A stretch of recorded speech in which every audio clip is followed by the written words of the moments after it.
দাদা বলছি, কিছু মানুষ বলছেন যে বিশেষ করে বিজেপি নেতা সজল ঘোষ এই কথা বলেছেন যে যারা হকার্স তাদের অনেক টাকা, তারা দুতলা তিনতলা বাড়ির মালিক, তো হকারি করে সত্যি কি এত টাকা রোজগার করা যায়? এবং কিছু সাধারণ মানুষ যারা প্যাসেঞ্জার তারা বলছে যে এটা ঠিক হয়েছে, এতদিন বেআইনি জায়গা দখল করে আপনারা বসেছিলেন এবং ব্যবসা করছেন।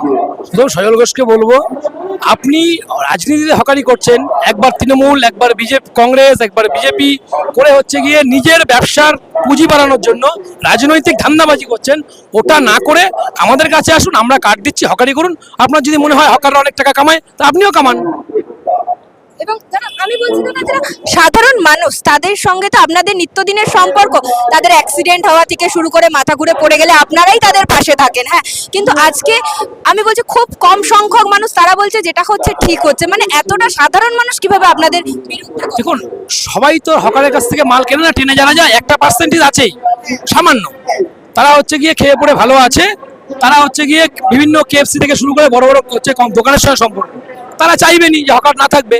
কিন্তু তাদের কাছে বাদ দিয়ে, আপনারা ক্যামেরা আছে, আপনারা তাদের বাদ দিয়ে আরো 80% যে মানুষ আছে, সেটা গরিব হচ্ছে গিয়ে মানে লোকের বাড়ি কাজ করে যে আমাদের হচ্ছে দিদিরা রয়েছে, তাদের কাছে যান। আপনি হচ্ছে গিয়ে কোনো নার্সিংহোমে কাজ করে সেই কর্মরত নার্সের কাছে যান।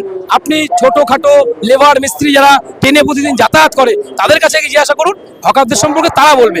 কারণ তারা আমার শ্রেণীর মিত্র, আর যারা বলছে তারা আমার শ্রেণী শত্রু। আমাকে অভিযোগ করবেন, স্বাভাবিক। থ্যাংক ইউ দাদা।